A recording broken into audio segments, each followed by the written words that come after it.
안녕하세요. 사연에 빠지다의 DJ 민영입니다. 오늘 사연자님은 더는 후회 없는 삶을 살기 위해 마지막으로 자신만을 위한 선택을 했다는데요. 과연 어떤 사연인지 들어보시겠습니다. 오늘도 두 가지 사연 준비되어 있는데요. 끝까지 들어주시고요. 그럼 바로 시작해 볼게요. 구독과 좋아요도 잊지 말고 눌러주세요. 안녕하세요. 저는 곧 50을 맞이하는 여자입니다. 이 나이 정도 먹으면 어디를 가나 사람들이 당연하다는 듯 물어요. 애들은 몇 살이냐, 남편은 뭘 하냐. 그럴 때마다 제가 나는 남편도 없고 자식도 없어요 라고 하면 다들 너무 놀라요. 저더러 그 나이에 남편도 없고 자식도 없는데 도대체 무슨 낙으로 사냐고들 하더라고요. 나중에 나이 들면 외로워서 어쩌려고 그러냐고요. 사실 저도 40대 중반까지는 마음이 초조하고 조급하고 그랬어요. 정말 이대로 혼자 살다가 늙어 죽는 거 아닌가 겁도 났습니다. 그런데 50을 얼마 남기지 않은 지금 시점에는 오히려 잘 됐다는 생각이 드네요. 남편도 자식도 없는 제 인생이 다행이다 싶어요. 그렇다고 제가 결혼을 아예 못한 건 아니에요. 35살 때 결혼을 하기는 했습니다. 혼인신고는 안 하고 1년도 못 살고 헤어졌어요. 그 남자를 만난 건 친구들과 부산으로 여행을 갔다 추억을 쌓겠다고 간 나이트에서 만났어요. 그 나이 먹을 때까지 나이트라고는 가본 적도 없었는데 30대 중반에 처음 가본 나이트에서 남자를 만나 결혼까지 하게 된 거죠. 남자는 부산 사람이고 저는 서울에 살다 보니 사실 연락처를 주고받으면서도 다시는 볼 일은 없겠다 싶었습니다. 거리가 멀어도 너무 머니까요. 그런데 얼마 뒤 남자가 서울에 일이 있어서 올라왔다며 저에게 연락을 먼저 하더라고요. 서울에 면접 보러 갔다가 잘 안 돼서 술이나 한잔 하려고 했는데 그 순간 진혁 씨 얼굴이 딱 떠오르지 뭐예요. 제가 나이만 먹었지 연애도 많이 못 해보고 워낙 쑥맥이에요. 그러다 보니 남자가 조금만 잘해주고 신경 써주면 금방 넘어갑니다. 결국은 그날 하루 종일 남자와 저는 데이트를 하고 부산으로 내려갔어요. 그 이후 저와 남자는 매일 연락을 하며 지내다 자연스레 연애를 시작했습니다. 오랜만에 하는 연애다 보니 저는 너무 설레서 남자에게 푹 빠져 있었어요. 남자도 서울에 올라오고 저도 부산에 내려가며 애틋한 장거리 연애를 했습니다. 남자는 만날 때마다 서울에 올라오고 싶어 했어요. 어떻게든 서울에서 일자리 찾아서 서울에 터잡고 살고 싶은데 서울에 올라가서 뭐라도 해보려고 해도 월세가 비싸도 너무 비싸. 남자가 처음 서울에 면접을 보러 오겠다고 마음먹었을 때는 단순히 서울에 취직되면 한번 살아보자 정도였답니다. 그런데 막상 서울에 직접 와서 보니 서울이 너무 좋아서 하루라도 빨리 서울에 취직해서 살고 싶대요. 그래야 저랑 결혼도 한다고요. 이왕 말 나온 김에 내가 그냥 진영이네 집에 들어가서 살까? 남자는 제가 너무 좋다면서 하루라도 빨리 서울에 올라오고 싶다고 했어요. 그러면서 이럴 바엔 그냥 제가 사는 집에 들어와서 같이 살자고 하더라고요. 처음엔 저도 그냥 하는 소리겠거니 했어요. 부산에도 일도 있고 서울에서 취직될지 안 될지도 모르는데 어떻게 그렇게 계획도 없이 갑자기 올라와. 이런 말 하면 다들 저에게 손가락질 하겠지만 사실 저는 남자친구 말대로 하고 싶었어요. 제 나이도 나이고 이미 서로 마음도 통한 상태인데 남자친구를 집에서 지내게 하는 게 뭐가 문제인가 싶었죠. 하지만 남자친구에게 당장 서울로 올라오라고 자신있게 말할 수가 없었습니다. 저에게도 문제가 있었거든요. 사실 당시에 살던 집이 제 집이 아니에요. 그 집은 부모님이 사시던 집이었어요. 어머니는 제가 고등학교 때 돌아가시고 아버지께서 당시에 돌아가신 지 얼마 안 됐을 때예요. 그래서 언니들이 아버지 집을 부동산에 내놓은 상태였죠. 저에게 언니가 둘이 있었는데 둘 다 결혼해서 나가 사는 상태다 보니 집을 팔아 집값을 셋이 나누기로 했거든요. 집이 언제 팔릴지 모르는 상황에서 남자를 집에 들인다는 게 마음이 편하지 않았습니다. 언니들이 난리를 칠 게 안 봐도 뻔하거든요. 하지만 저는 참지 못하고 남자친구를 서울로 불렀어요.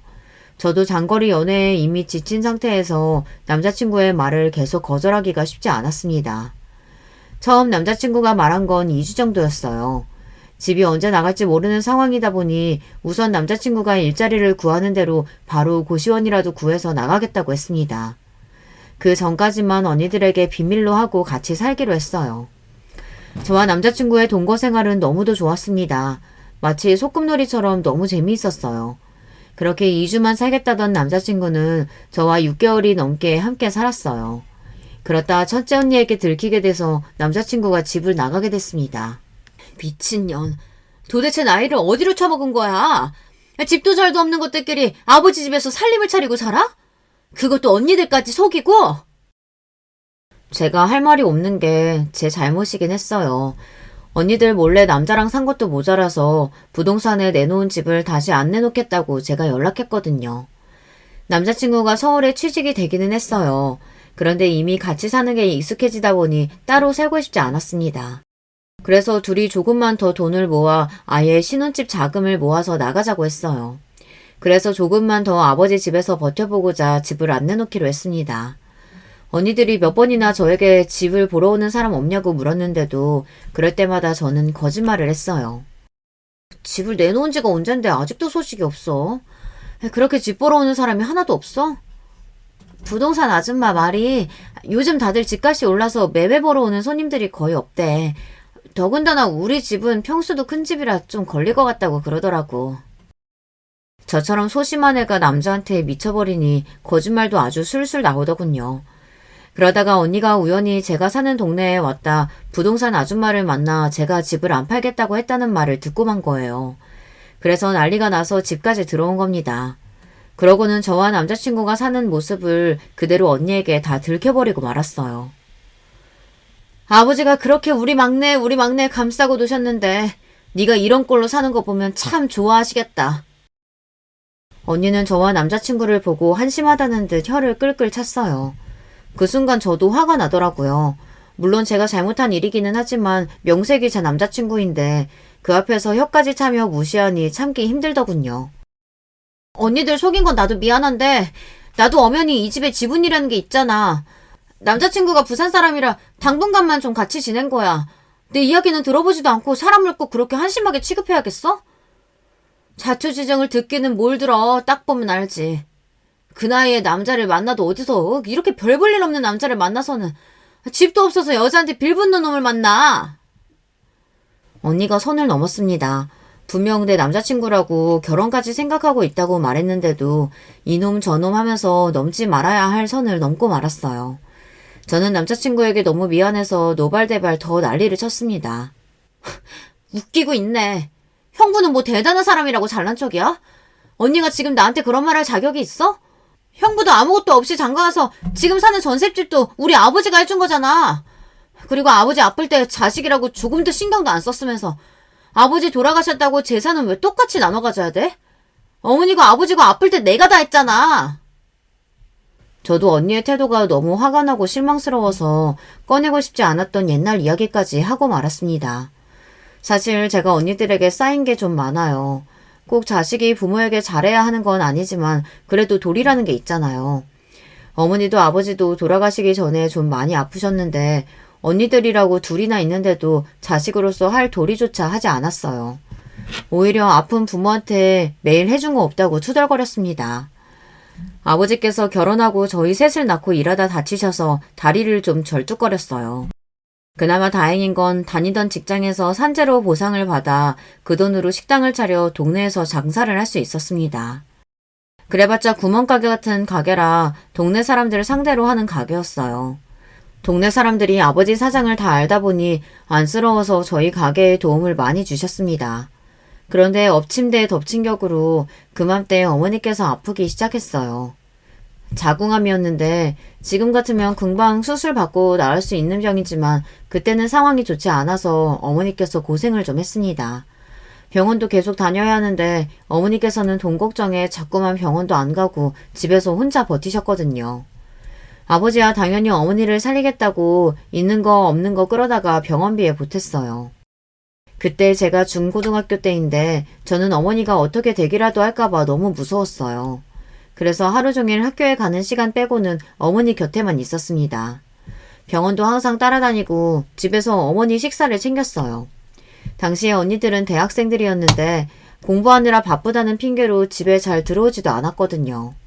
집에 들어오면 뭐래요. 잠만 자고 또 나가기 바빴어요. 차라리 집에 안 들어오는 게 저는 속 편해요. 언니들은 집에만 들어오면 아버지에게 돈 이야기를 꺼내면서 툴툴거렸거든요. 물론 언니들도 힘든다는 건 알아요. 집안 형편이 좋지 않다 보니 아버지께서 학비에 생활비까지는 다 도와주지 못했어요. 그래도 학비는 어떻게든 해주려고 노력하셨습니다. 주변에 꿔서라도 줬어요.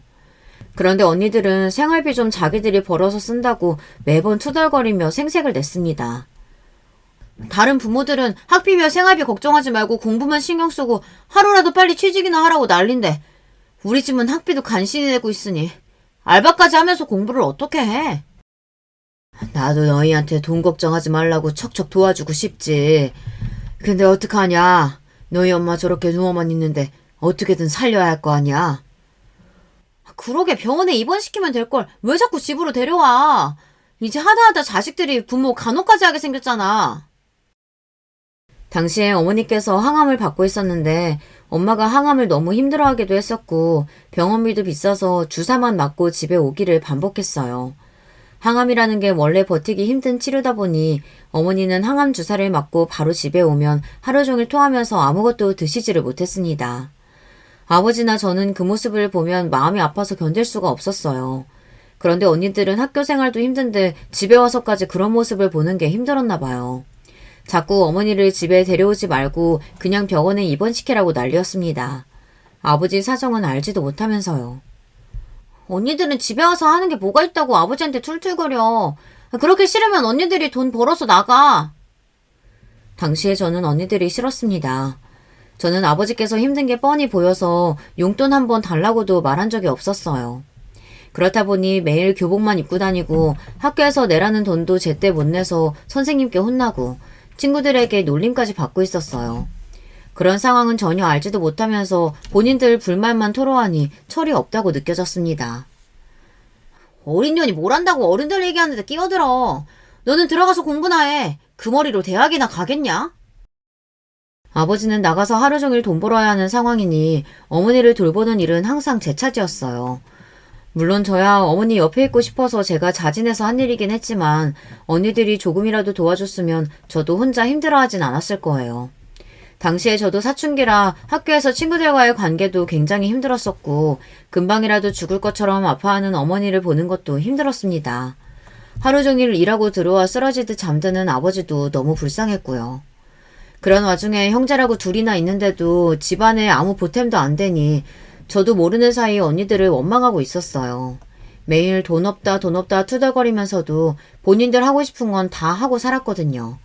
매일 옷 사고 가방 사고 여행 다니고 할 건 다 했어요.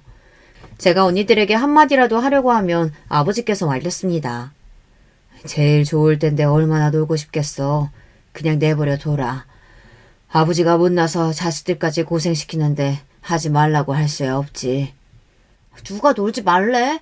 아버지 혼자 너무 힘드니까 돈 있으면 약값이라도 좀 보태라는 거지.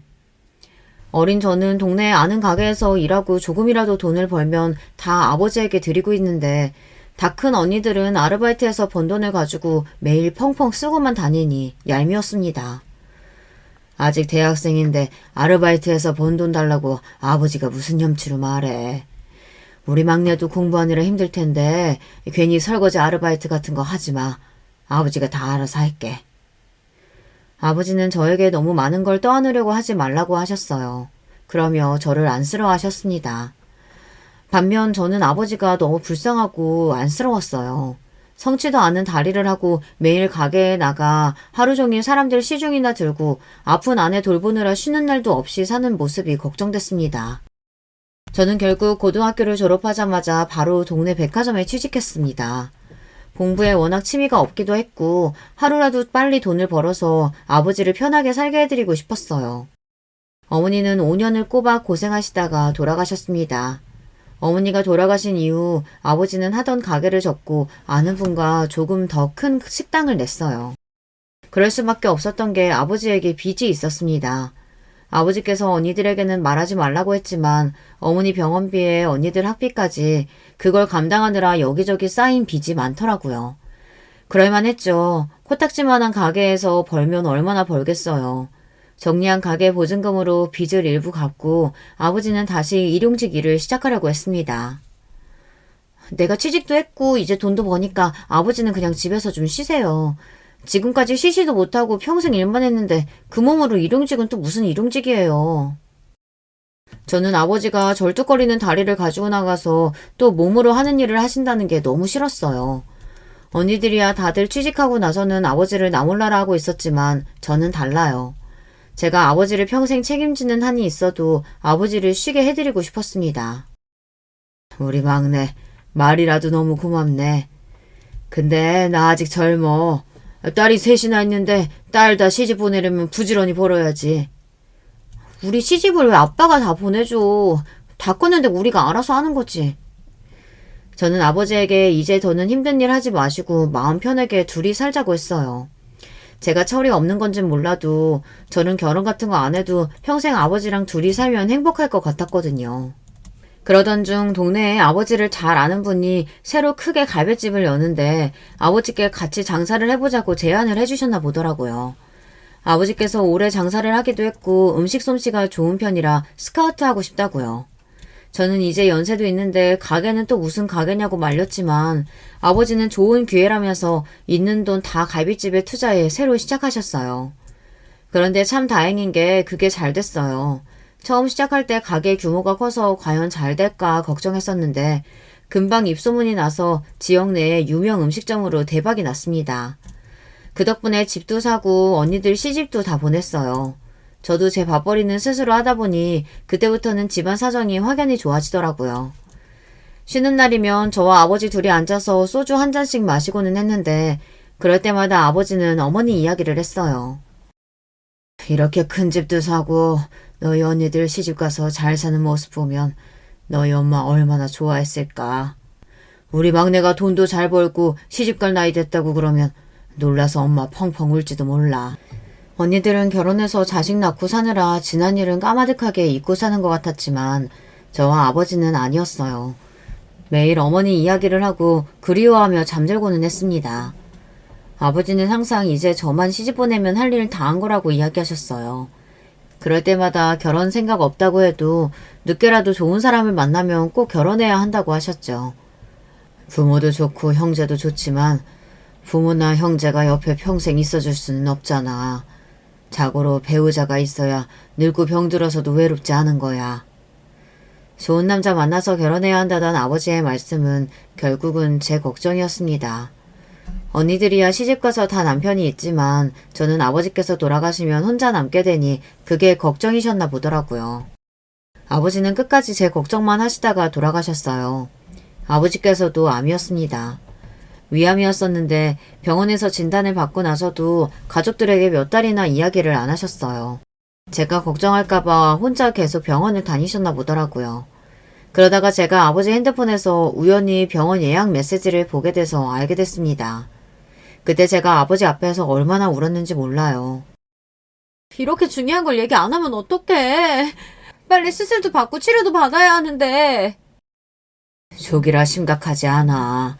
가게 일이 바빠서 한가해지면 수술 날짜 잡기로 했어. 그걸 말이라고 해? 엄마 보고도 아빠는 그렇게 몰라?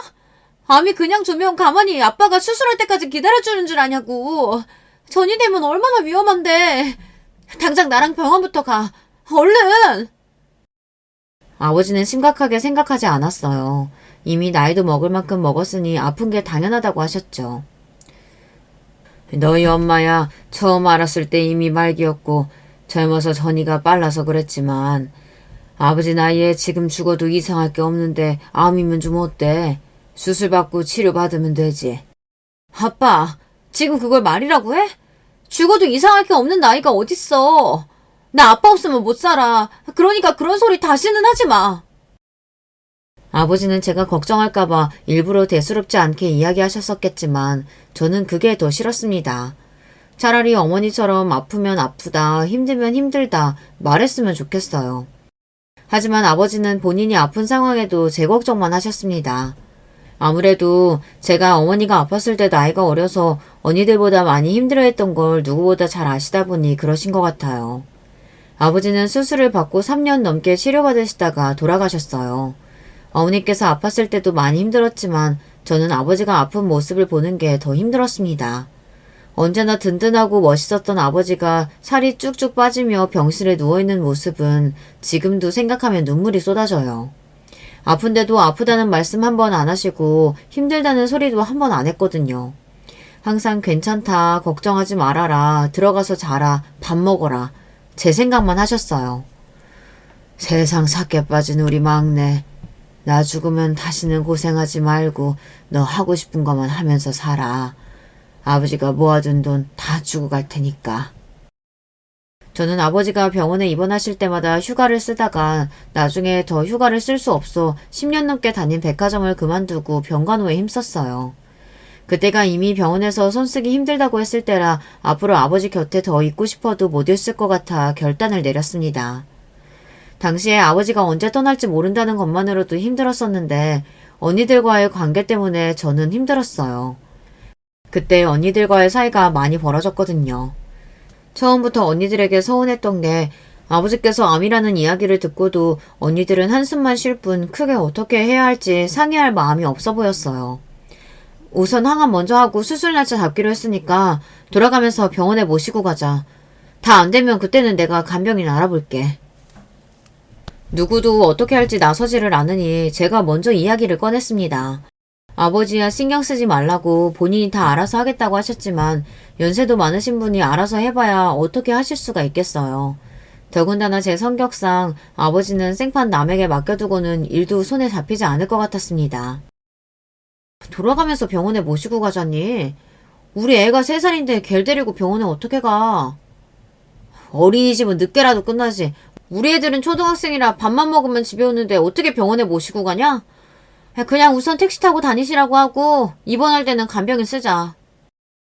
당시에 언니들은 결혼해서 조카들도 있는 상황이었어요. 그러다 보니 아버지를 병원에 모시고 다니기에는 무리가 있다고 했습니다. 무조건 우리가 다 하자는 게 아니라 서로 상황을 맞추고 우리가 할 수 있는 건 우리가 하자는 거야. 간단한 치료나 검사는 애들 어린이집 가거나 학교 갔을 때 잠깐 언니들이 와줄 수 있잖아. 입원할 때는 내가 최대한 휴가 내볼게. 병간호라는 게 쉽지 않죠. 원래 식구 중에 한 사람이 아프면 온 가족이 다 힘듭니다. 어머니 때 겪어봐서 누구보다 잘 알아요.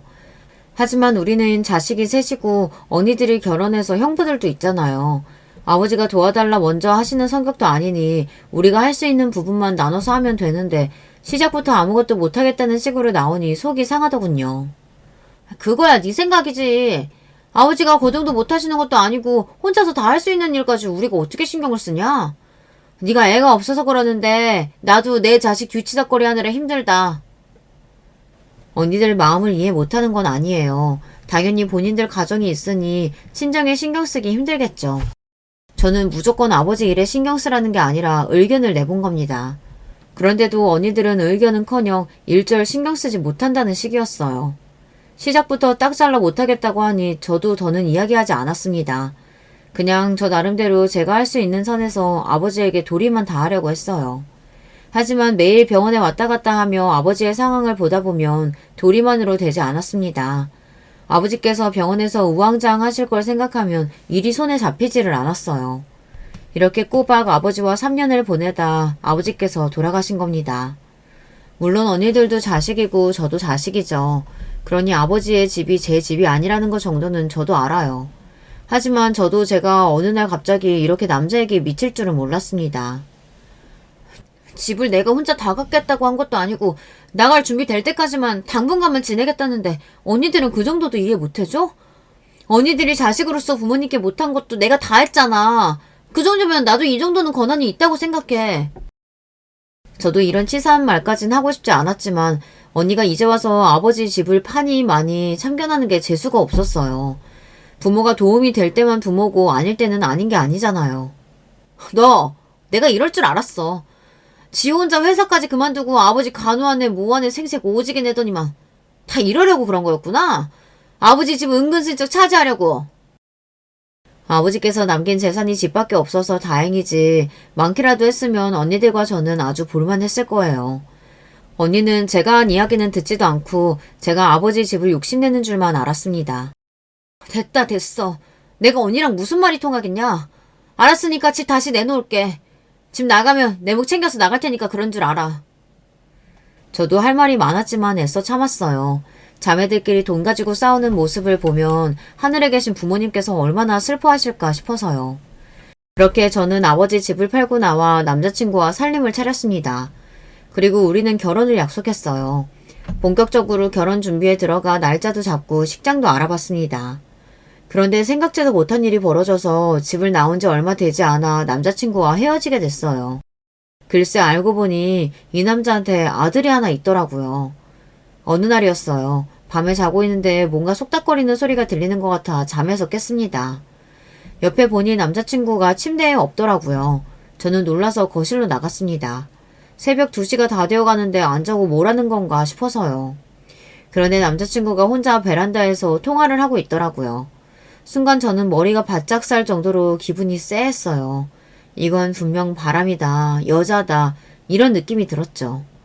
그런데 베란다로 가까이 갈수록 들리는 말이 충격이었습니다. 우리 아들, 시간이 몇 시인데 아직 안 자면 어떡해. 늦게 자면 키 안 큰다니까. 빨리 자. 아빠가 이번 주말엔 꼭 내려갈게. 제가 이 두 귀로 분명히 똑똑히 들었습니다. 아들이라고 했어요. 저는 생각할 것도 없이 그대로 베란다 문을 벌컥 열었습니다. 자기, 지금 그게 무슨 소리야? 아들이라니? 설마 당신한테 아들이 있어? 그때 남자친구의 표정을 저는 잊지 못해요. 너무 놀라서 눈동자가 잔뜩 흔들리더라고요. 자기야, 그게 사실은 어떻게 된 일이냐면 내가 자기한테 이야기하려고 했는데 남자친구는 서둘러 해명을 하려고 했지만 말을 하면 할수록 말이 안 됐어요. 남자친구에게 아들이 있다는 게 맞더라고요. 잘못했으면 저는 사기 결혼을 당할 뻔했습니다. 이야기는 이랬습니다. 부산에서 만났을 때 남자는 전 부인과 이혼한 지 얼마 되지 않아 오랜만에 친구들과 만나 이혼 파티를 했답니다. 그날 저를 만난 거예요. 처음 이혼했을 때 아들은 전 부인이 데려가 키우기로 했는데 저와 만나던 중 전 부인이 재혼을 하게 됐답니다. 남자는 아들이 다른 남자를 아버지라고 부르며 사는 꼴은 절대 보기 싫었대요. 아들도 새아빠와 살기 싫다고 했고요. 그래서 남자는 아들을 다시 데려오기 위해 서울로 새로 직장을 구하려고 했답니다. 아들을 조금 더 나은 환경에서 자라게 하고 싶어서요. 그러던 중 저와 관계가 가까워지고 나니 작전을 바꾼 겁니다. 저에게 본인 아들을 키우게 하기로요. 당신이랑 결혼하기 전에 아들 있다는 이야기는 하려고 했어. 그런데 갑자기 자기 언니들이 우리 둘이 살던 거 알게 되고 집에서 나오기로 하면서 당신이 정신이 없으니까 나까지 말을 못하겠더라고. 당신 좋은 사람이잖아. 우리 셋이 가정 꾸리고 살면 행복할 거야. 내가 당신한테 정말 잘할게. 남자는 뻔뻔하기 그지없었어요. 1년 가까이 사람을 속여놓고 이제와 숨겨놓았던 자기 자식이랑 셋이서 행복하게 살자는데 온몸에 소름이 다 돋더군요. 그 순간 저는 아버지의 유언이 생각났어요. 앞으로는 제발 고생 좀 하지 말고 평생 제 생각만 하면서 행복하게 살라던 그 말이요. 저는 아버지를 생각해서라도 단칼에 그 남자와 헤어졌습니다. 결혼까지 약속한 사람이긴 했지만 태어나게 1년 가까이 저를 속인 사람을 믿고 평생을 살 수는 없었어요. 사실 다행이죠. 혼인신고라도 하기 전에 진실을 알게 됐으니까요. 그 일을 겪고 저는 많은 것을 느꼈습니다. 세상에 보이는 것만이 전부가 아니라는 것을 말이죠. 결혼까지 생각했던 남자친구에게 아들이 있다는 사실을 알았을 때는 사실 하늘이 무너지는 것 같았어요. 그 정도로 남자친구를 좋아했거든요. 제 인생에 부모님 말고 저를 오롯이 사랑해주는 사람이 생겼다는 게 너무 행복했었는데 그런 사람이 저를 속였다고 생각하니 더 마음이 찢어졌습니다. 저는 남자친구와의 일을 털어버리려고 부단히도 노력했습니다. 결혼 전에 안 게 다행이고 그냥 똥 밟았다고 생각하기로 했어요. 그리고 하늘에서 보고 계실 부모님께 부끄럽지 않은 딸이 되기 위해 노력했습니다. 남자한테 미쳐서 언니들한테 거짓말까지 하고 남자를 집에까지 데리고 들어와 살았던 저의 지난 시간을 반성하면서요. 저는 혼자 힘으로 당당하게 살아가겠다 다짐했습니다. 그렇게 시간이 흘러 어느새 40대가 되어 인생을 즐길 줄 아는 싱글이 되었습니다. 저는 여전히 직장을 다니며 운동도 하고 주말에는 혼자 여행도 다녀요. 연봉이 월등하게 높거나 재산이 많은 건 아니지만 혼자서도 즐겁게 인생을 즐기고 있습니다. 물론 이 나이까지 결혼도 안 하고 혼자 사는 저를 보고 걱정하는 사람들도 있어요. 특히나 언니들은 아직도 만나면 저를 한심하게 생각하며 혀를 끌끌 찹니다. 남자한테 미쳐서 동거까지 할 때는 금방 결혼해서 애도 낳을 기세더니만 나는 네가 그날까지 혼자 살 줄은 몰랐다. 그러게. 아버지가 돌아가시면서도 네 걱정을 그렇게 했는데 아직도 그 모양으로 혼자 사는 거 보시면 얼마나 속상해 하시겠니? 언니들은 변한 게 없이 여전했습니다. 제가 하는 일이라면 다 꼬투리를 잡고 못 잡아먹어서 안달이었어요. 저도 그동안 산전수전이라면 다 겪어서 그런지 저도 이제 웬만해서는 언니들한테 지지 않았습니다. 혼자 사는 게 어때서 언니들처럼 매일 형부랑 사내 못 사내 지지고 볶고 사는 것보단 낫지. 남들은 언니가 둘의 세자매라고 하면 다들 좋겠다고 부러워들 하지만 실상을 몰라서 그래요. 저와 언니들은 여전히 남보다 못한 관계로 지내고 있습니다. 그러던 어느 날이었어요. 저는 30년 만에 고등학교 동창회에 나갔어요. 인생이 참 별거 없고 허무하다는 생각이 들자 지금까지 한 번도 가지 않았던 동창회에 꼭 가야겠다는 생각이 들더라고요. 어머, 너 오진영 아니야? 네가 동창회엔 웬일이야? 지난 30년 동안 우리가 먼저 연락해도 얼굴 한 번을 안 보여주더니만. 시간이 30년이나 흘러 다 아줌마가 됐어도 예전 여고생 시절의 얼굴이 다들 남아있더군요. 더 신기한 건 성격들도 다 그대로라는 겁니다. 특히나 제가 이 동창회에 온 이유이자 가장 보고 싶었던 바로 그 동창생도 나이만 먹었지 30년 전과 똑같은 모습을 하고 앉아 있었어요. 그 애는 바로 김진이라는 년이에요. 고등학교 시절 3년 내내 지독히도 저를 괴롭히던 년이었죠. 그러게 학교 다닐 때 워낙 구질구질해서 안 그래도 나는 네가 어떻게 사는지 제일 궁금했었는데 드디어 나왔네? 근데 영 행색을 보아하니 여전히 구질구질하다. 너 아직도 거지니? 사람은 죽을 때까지 안 변한다는 말은 역시나 맞는 말인가 봅니다. 동창생 김진이 인연은 50이 다 되어서도 학교 다닐 때랑 달라진 게 없었어요. 여고 시절 3년 내내 우리 아버지 다리 절뚝거리고 가난하다고 그렇게 괴롭히더니만 하나도 변한 거 없이 그때나 지금이나 저만 보면 못 잡아먹어서 안달이었죠. 그때 제가 정신만 좀 더 있었으면 아마 진이 인연이랑 한 번은 크게 싸웠을 거예요. 당시에는 어머니가 아프시다는 거에 혼자 너무 우울하고 힘들어서 끙끙 앓느라 학교에서 일어나는 일까지 스트레스를 받을 여력이 제게는 없었습니다. 그래서 뒤에서 저더러 거지라고 놀리고 제 교과서를 숨겨도 화가 나질 않았어요. 그냥 거지라고 하면 듣고 괴롭히면 당했습니다. 당시에 제 머릿속엔 온통 어머니 생각밖에 없었거든요. 하지만 시간이 지날수록 불현듯 그때의 일이 떠오르곤 했어요. 제 인생에서 가장 힘들었던 시기에 한 사람이라도 좋은 친구가 곁에 있었으면 얼마나 좋았을까 싶더라고요. 그러면서 자연스레 김진이에 대한 원망과 분노가 마음에 자리 잡고 있었습니다. 너 김진이 맞지? 너는 옛날하고 많이 달라졌다. 얘, 왜 이렇게 늙었어? 하긴 너 내가 듣자 하니까 남편이랑 시장에서 생선 가게 한다며? 애들 키우랴 장사하랴 고생해서 그런지 얼굴이 완전 맛이 갔다 얘. 나쁜 년은 하나도 안 변했어도 저는 변했습니다. 저는 이제 더는 그때 답답했던 여고생 오진영이 아니었어요. 제가 이 정도 예상도 안 하고 30년 만에 동창회에 왔을 리 없었죠. 진인년만 만나면 본때를 보여줘야겠다 생각했었어요. 그때였어요. 제가 가게 밖을 보며 손짓을 살짝 하자 가게 앞에 있던 정장을 입은 남자들이 우르르 가게 안으로 들어와 제 주변을 에워쌌습니다. 대표님 찾으셨습니까? 허리를 숙이며 제 곁으로 다가온 남자는 대표님이라고 부르며 저에게 필요한 게 있는지 물어봤어요. 그 모습에 테이블에 있던 동창생들은 다들 놀라서 수근거렸습니다. 대표님? 뭐야? 이 남자들 아까부터 가게 앞에 서 있던데 진영이 네가 아는 사람들이었어? 학창시절 저를 제일 괴롭히던 진인년 옆에 항상 딱 붙어서 여우짓을 하던 동창년이 역시나 제일 먼저 반응했습니다. 제게 인사하는 사람들이 누구냐며 꼬치꼬치 물었어요. 아, 봤구나.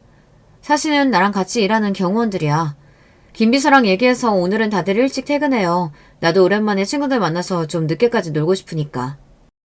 저는 별일 아니라는 듯 친구들에게 웃어 보이며 경호원들을 돌려보내려고 했습니다. 그런데 경호원 말이 안 된다는군요. 대표님, 그건 힘들겠습니다. 내일 중요한 미팅이 있으셔서 저희가 꼭 모셔야 돼요. 저희는 밖에서 기다릴 테니까 필요한 거 있으시면 말씀해 주세요. 다시 한번 정중하게 고개를 숙인 경호원들은 밖으로 나가더니 가게 앞을 지켰어요. 그 순간 저에게 일절 관심 없었던 동창생들의 시선마저 일제히 저를 향하는 게 느껴졌습니다. 어머, 진영아. 너 결혼도 안 하고 혼자 산다더니만 성공했구나. 대표님이라니. 너 설마 사업해? 경호원까지 있을 정도면 진짜 장난 아니다. 와, 결혼도 안 하고 혼자 살면서 이렇게 성공까지 하고. 야, 너무 부럽다, 친구야. 진인 언니 저를 괴롭힐 때 저에게 말 한 번 제대로 걸어본 적 없던 것들이 순간 제가 좀 있어 보였는지 주변으로 몰려들면서 난리가 아니더군요. 말도 안 돼. 너 집구석도 거지에다가 대학도 못 가고 결혼도 못해서 별 볼 일 없이 사는 거 내가 분명히 들었는데 갑자기 대표는 무슨 대표야? 진이야. 생각보다 네가 나한테 관심이 많았구나. 근데 어쩌지? 어디서 들었는지 하나도 맞는 게 없네. 나 사업해. 우리 부모님 돌아가시면서 살던 집 팔아서 내가 어디다 투자 좀 했거든. 근데 그게 대박이 나서 이렇게 바빠졌지 뭐야? 제 말에 동창생들은 모두 다 난리가 나서 저에게 대단하다, 부럽다고 했어요.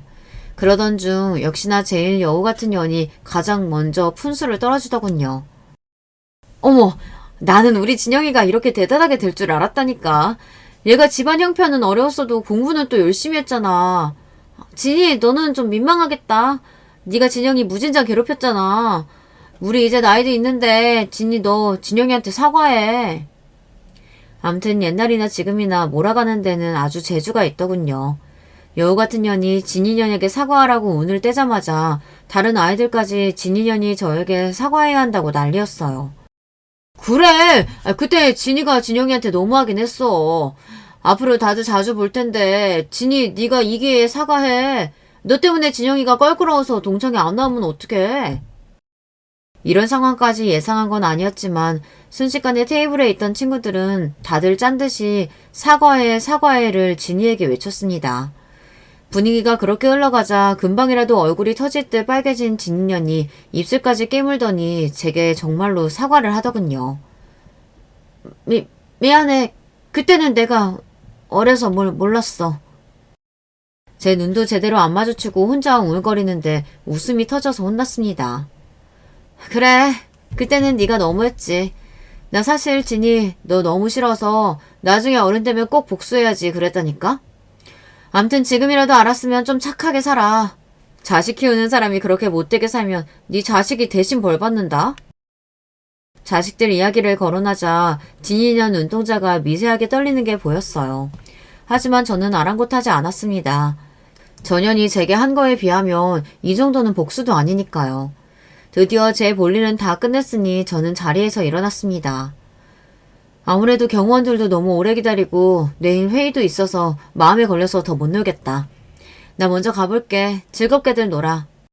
제가 자리에서 일어나자마자 기다렸다는 듯 식당 밖에 있던 경호원들이 문을 열고 들어와 제 곁에서 에스코트를 했습니다. 그러자 동창들이 멋있다를 외치는 환호성이 들렸어요. 그리고 진이 그년이 주먹을 쥔 손을 부들거리는 모습도 같이 보였습니다. 이게 도대체 다 무슨 일이냐고요?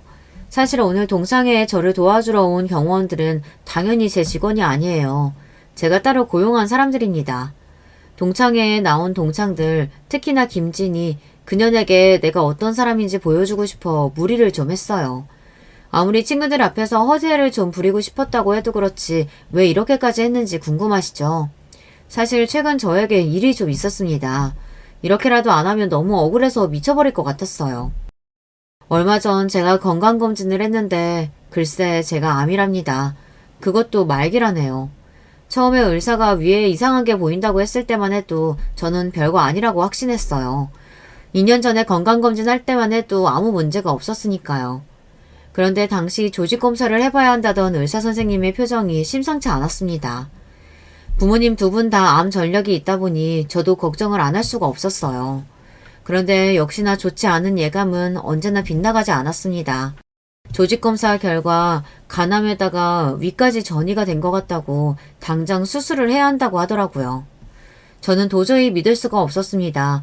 지금까지 어디 한번 크게 아픈 적도 없었고 몸이 불편한 적도 없었는데 이렇게 한순간에 갑자기 암이라니요. 저는 지난 기억들이 파노라마처럼 떠오르며 그 자리에서 꼼짝도 할 수가 없었습니다. 저 자신이 너무 불쌍하고 초라해서요. 그나마 한 가지 다행인 건 제가 지금 혼자라는 사실이었어요. 남편도 없고 자식도 없다는 사실이 처음으로 다행이라는 생각이 들었습니다. 그날 저는 병원에서부터 집까지 1시간도 넘게 걸리는 거리를 걸어왔습니다. 처음 병원에서 나왔을 땐 걸을 수도 없이 온몸에 힘이 하나도 없더니만 한번 걷기 시작하자 머릿속 생각이 꼬리에 꼬리를 물고 정신없이 이어져 도저히 걸음을 멈출 수가 없었어요. 그리고 내가 만약 올해 안에 죽게 된다면 나는 무엇을 가장 많이 아쉬워하고 후회하게 될까 떠올려봤습니다. 그 순간 머릿속에 떠오른 것이 있었어요. 이젠 다 잊었다고 지난 일이라고 착각하고 살았던 바로 지난 과거의 일입니다. 사실 제가 학창시절 사연이 좀 있어요. 지금까지 제 삶에 원대한 영향을 미칠 정도로 큰일이었죠. 병원에서 나오자마자 저는 은행에 가서 제 통장에 남은 잔고부터 확인했습니다. 그리고 심부름센터에 연락해서 고등학생 동창 김진희에 대해 알아봤어요. 저는 그년이 만약 저보다 잘 살고 있다면 너무 억울할 것 같았어요. 그런데 하늘이 그 정도로 저를 미워하시지는 않았는지 김진희 그년도 벌을 받기는 받았더군요.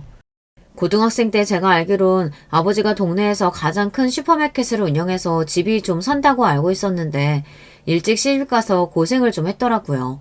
남편이 작은 사업을 하다 쫄딱 망해서 집까지 날리고 동네 시장에서 5년 넘게 생선 가게를 하고 있더라고요. 그 이야기를 듣는데 너무 신나서 웃음을 참을 수가 없었어요.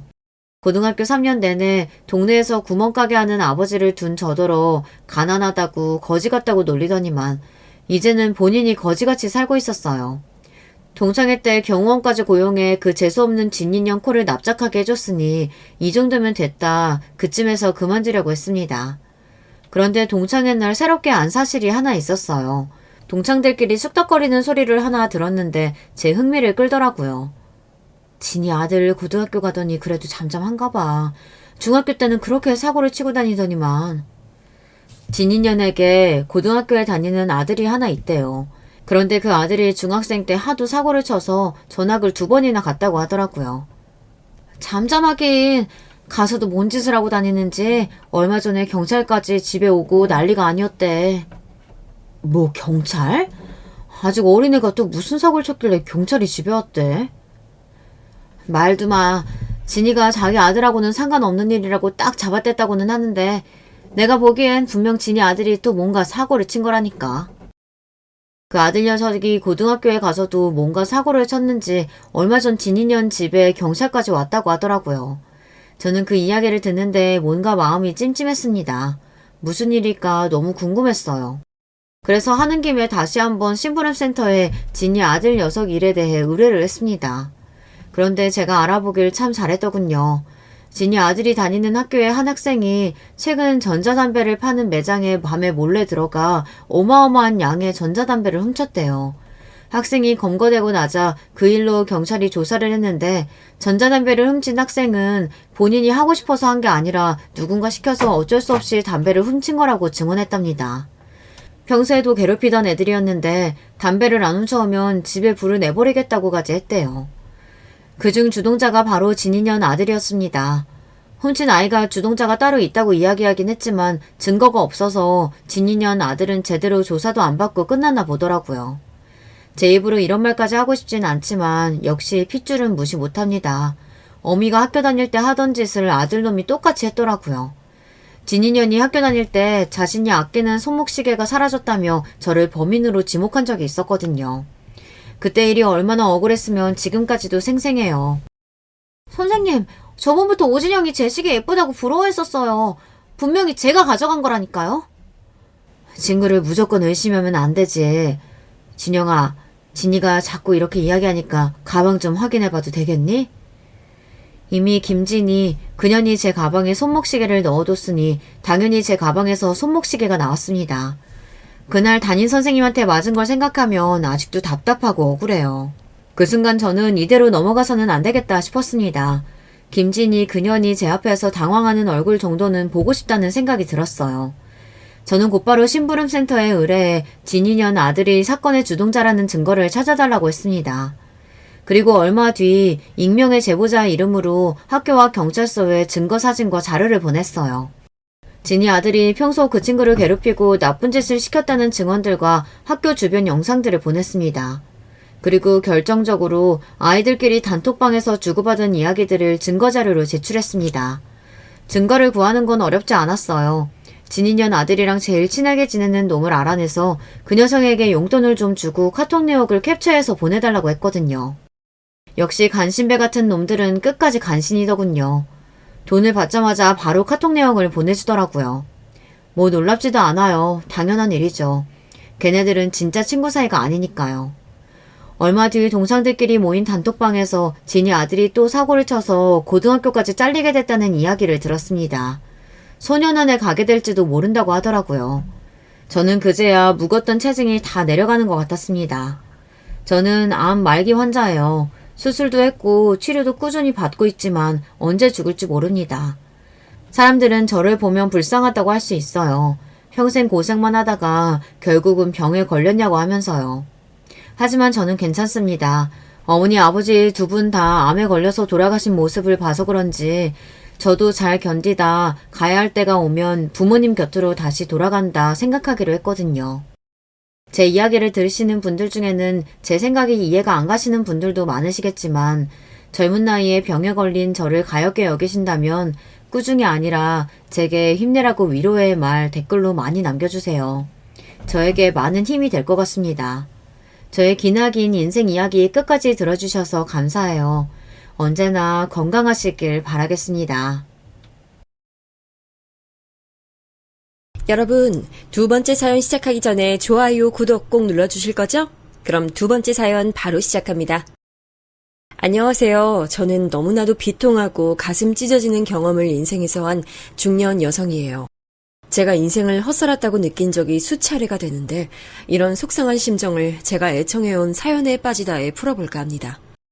지금은 세상을 떠나신 저희 친정아버지는 일찍이 거동이 불편하셨어요. 처자식 먹여 살리려고 굳은 현장 일을 전전하시다가 크게 다치신 이후로 그만 그렇게 되고 말았습니다. 그 후엔 자연스레 친정어머니가 닥치는 대로 일을 하시면서 고생을 정말 많이 하셨고요. 그러다 보니까 성격이 좀 여유가 하나 없이 퍽퍽해지셨다고나 할까요? 집안 분위기는 늘 좋지 않았던 것으로 기억을 합니다. 저는 20살에 제 남편이 될 남자를 만났어요. 일하던 공장에서 정말 질 안 좋은 놈의 추파를 받으면서 하마터면 큰일 날 뻔했던 저를 구해준 게 바로 남편이었습니다. 이런 남자망신 다 시키는 자식 같은 이라고. 니놈 자식이 여자들 여럿 후리고 다니고 돈으로 장난질 치면서 사기까지 곁들이고 이 지역 저 지역 옮겨다니는 거 알고 있어. 그런 주제에 어디 아무것도 모르는 여자애를 꼬드겨? 스스로 추하고 부끄러운 줄 알고 살아라. 남편의 일갈에 그놈은 꼬랑지를 말고선 도망갔어요. 저를 도와준 남편을 힐끔 쳐다보면서 저는 그때부터 짝사랑을 시작했습니다. 마음이란 게 제 뜻대로 되는 게 아니더라고요. 저도 모르는 사이 그렇게 돼버렸죠. 남편은 그 공장과 거래를 하는 납품소 직원이었어요. 미천 하나 없지만 스스로의 건강한 몸과 마음, 그것을 토대로 살아가는 멋진 청년이었습니다. 저는 적극적으로 제 마음을 표시했고 처음엔 무척 당황하면서 저를 밀어내던 남편이었지만 결국 저를 받아줬죠. 남편과 정식 교제를 시작한 지 꼬박 1년 만에 결혼을 했어요. 그렇게 이른 결혼을 작정한 것은 아니었고 뱃속에 생명이 자래하는 바람에 그리 됐습니다. 하지만 후회나 불안 따위는 없었어요. 남편에 대한 애정과 신뢰가 강했으니까요. 조촐한 살림 속에서도 첫 아이를 낳아 키우고 둘째 아이까지 낳는 동안 힘들다거나 괴로운 건 없었죠. 그러나 그 평안한 기간이 그토록 짧을 줄은 몰랐어요. 제 나이 25, 12월에 연말 추위가 가득했던 때 남편을 잃었습니다. 캄캄한 아침 새벽길에 출근하던 남편은 돌연 심장마비를 일으켰고 병원으로 이송됐지만 단 몇 시간 만에 세상을 떴어요. 그야말로 청천벽력, 마른 하늘의 날벼락이었습니다. 아직 아이들이 이렇게나 어린데 나 혼자 앞으로 막막해서 어떻게 살아가라는 거야. 우리 아들 경준이, 딸 경미, 자기 아빠하고 나눈 추억도 별로 없는데 앞으로 어떻게 커가라는 거냐고. 차라리 나도 데려가. 너무 허망하게 떠나버린 불쌍한 당신 곁으로. 나도 우리 애들도 차라리 지금 당장 데려가 달라고. 믿을 수 없는 비극 앞에서 저는 가슴을 치며 오열했어요. 제가 과연 제 힘만으로 아들과 딸 이 두 명을 건사해낼 수 있을지 도저히 자신이 없었고 눈앞이 자꾸 노래져만 갔습니다. 하지만 사람이란 건 결국 상황이 닥치면 뭐든지 다 하게 돼 있더라고요. 또한 엄마는 강하다라는 말이 왜 있는지 저는 알 것 같아졌어요. 어린 자식들 염치불구하고 이웃집에 부탁하고 맡겨놓고 하루 종일 밖에 나가서 일하느라고 저는 지친 몸으로도 늘 머릿속으로는 아이들 걱정으로 가득 찼었거든요. 그 조마조마하고도 피곤한 일상을 매일같이 해냈어요. 식당 일을 그때 했는데 남는 반찬이나 먹거리를 싸와서 아이들을 봐준 이웃에도 나눠주고 그래도 남는 게 있으면 아이들 반찬으로 활용했습니다. 아이들이 둘 다 학교를 다니기 시작한 후부터는 제가 계획적으로 돈을 모으기 시작했어요. 성적이 특출나진 않았지만 아이들이 공부에 기본적인 흥미를 지니고 있다는 걸 저는 알아보았습니다. 온종일 나가서 일을 하고 집에 오자마자 각종 집안일을 해치우면서도 늘 저는 하루도 빠짐없이 아이들의 일기장과 알림장을 살펴봤고 숙제 검사를 했죠. 아이들이 학교 생활을 어떻게 하고 있는지 제가 놓치는 게 없어야 한다고 생각했어요. 돈 버느라 정신이 팔려있는 엄마가 되고 싶지 않았거든요. 저는 편찮으신 친정아버지, 고단하게 일하시느라 바쁘고 정신없던 친정어머니에 대한 기억이 무척 강했어요. 그래서 저는 아이들에게 관심을 놓지 않는 엄마가 되고 싶었습니다. 경준아, 우리 아들이 중학교 들어가더니 부쩍 수학 과목에서 두각을 보이네. 성적표 보고 엄마 깜짝 놀랐어. 특별히 수학이 재밌거나 문제가 잘 풀려? 딱히 그렇다기보단요. 정확하게 정해져 있는 답을 도출해내는 게 그 과목이 가장 합리적이고 공평하다는 생각이 들어서 다른 과목보다 많이 공부하게 돼요. 그래. 우리 아들은 수학적으로 머리가 타고났네. 그렇게 생각하고 접근하는 거 아무나 하는 거 절대 아니거든. 엄마가 앞으로 우리 아들이 풀고 싶은 수학 문제 마음껏 풀 수 있도록 어떤 문제집이나 공책도 살 수 있도록 더 열심히 일할 테니까 우리 아들도 그만큼 열심히 공부하기야. 알았지? 제가 그렇게 물으며 새끼손가락을 내밀자 어색해하면서도 새끼손가락을 마주 걸었던 아들은 제가 집안의 대들보로 여기고 있었으며 워낙 공부에 대한 집중력이 좋았기에 제로 하여금 많은 기대를 하게 만들었어요. 비록 한 해, 두 해 시간이 더 흐르면서 아들은 말수가 줄어들고 무뚝뚝해져 가서 왠지 속상하기도 했지만 성적으로 저에게 모든 보답을 해줬죠. 딸도 마찬가지였어요. 자기 오빠보다는 본격적으로 공부에 매진하게 된 출발은 늦었지만 뒤처지지 않겠다는 각오로 열심히 해줬죠. 우리 딸 경미, 엄마는 우리 딸이 훌륭한 사람 돼서 성공하는 것만 보면 정말 죽어도 여한이 없다는 거 우리 딸 알고 있지?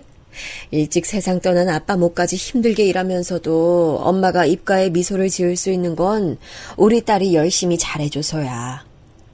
엄마, 나 혼자 했으면 솔직히 입시 공부 겁났을 것 같은데 엄마가 나 팍팍 밀어주고 해달라는 거 다 해줘서 그게 너무 든든해서 수험 생활하는 것 같아. 엄마, 지금까지 엄마가 얼마나 고생하면서 돈 벌고 우리 남매 키워온 건지 나는 다 알아요. 반드시 성공해서 엄마한테 효도할 거예요. 딸이 그렇게 말해줬을 때 저는 천군만마를 얻은 기분이었습니다. 몸에 쌓여있던 피로가 씻기는 것만 같았지요.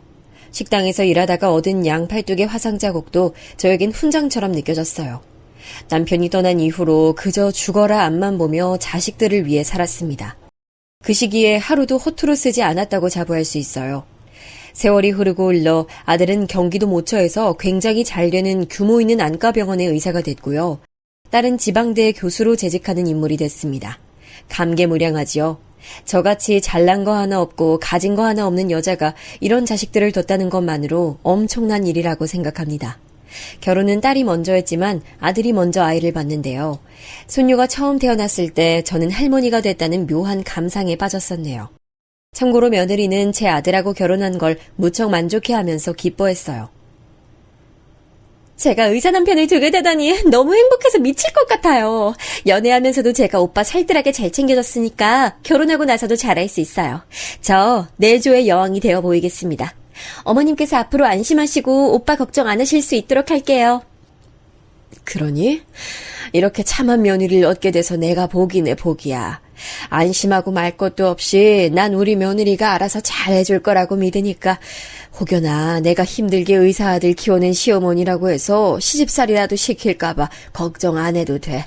난 그저 둘이서 알콩달콩 싸우지 말고 살면 그걸로 행복하니까. 며느리는 친정이 그 동네에서 당시 5년 넘게 장사 중이었습니다.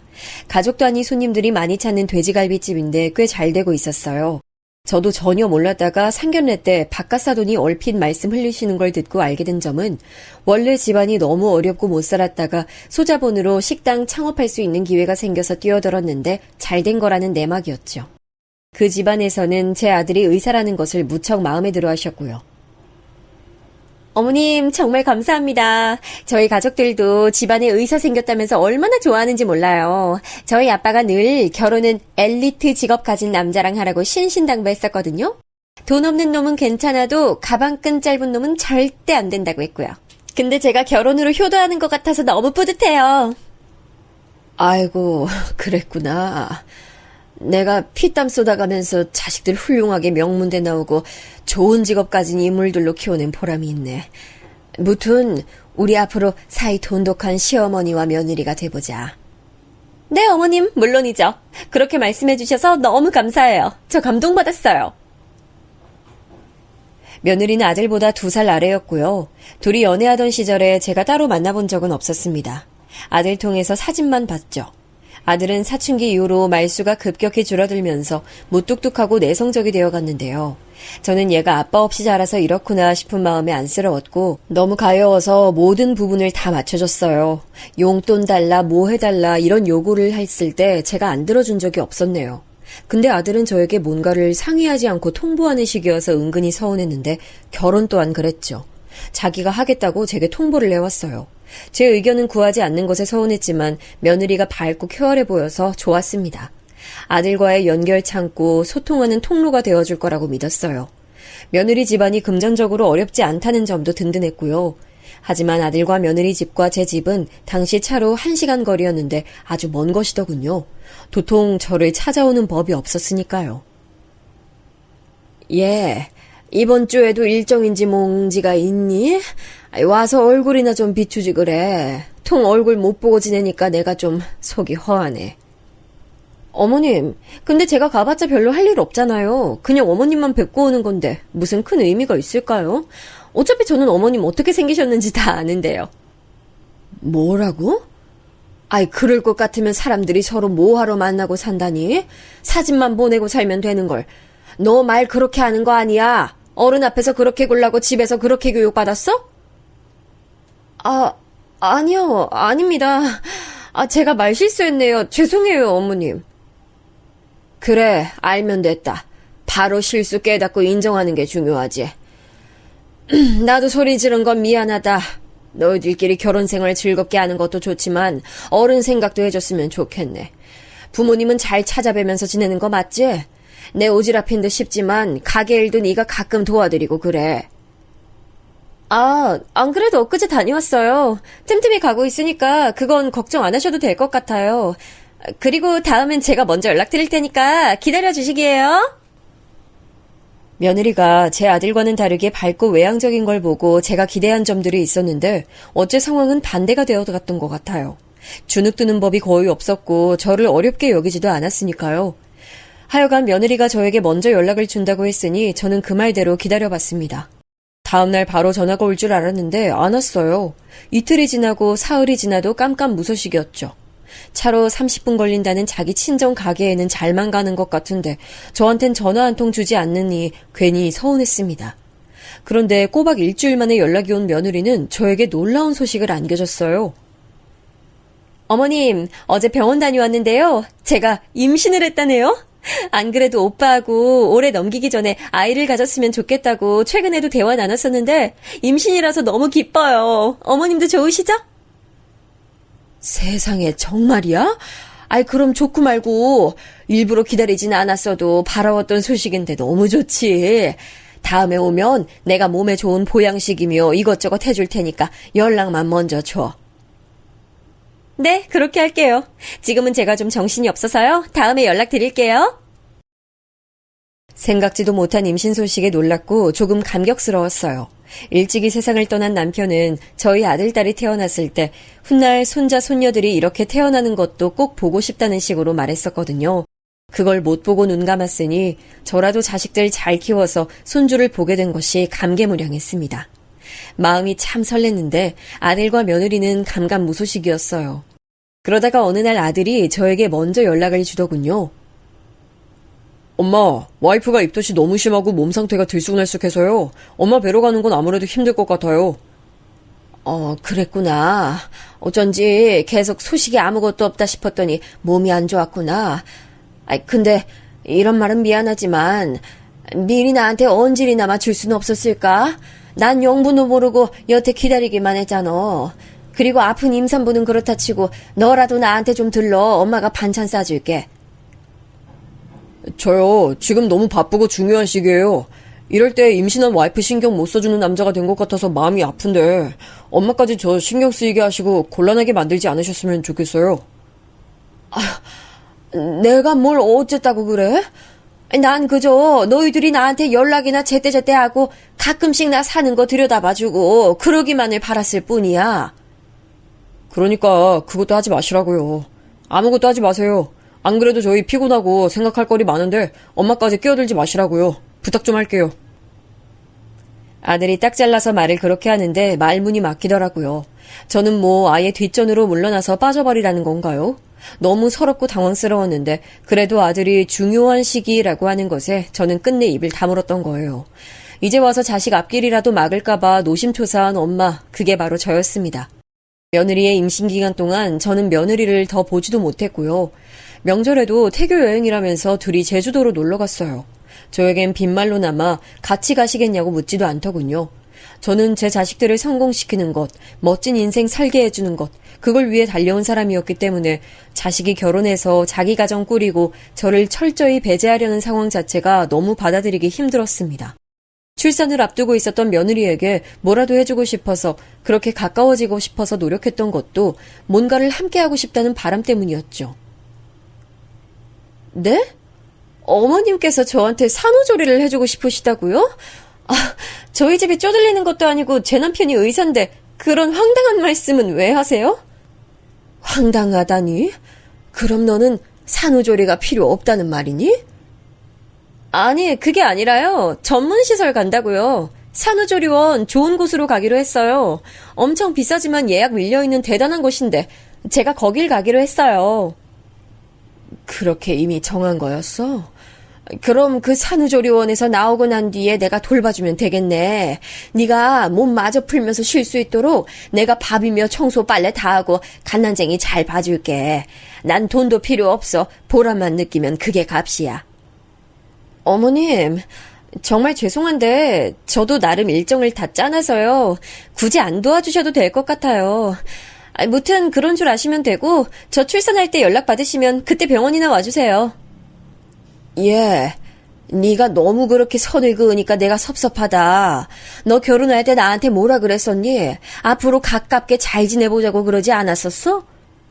어머님, 원래 고부관계는 먼 게 잘 지내는 거래요. 다들 그렇다고 하던데요.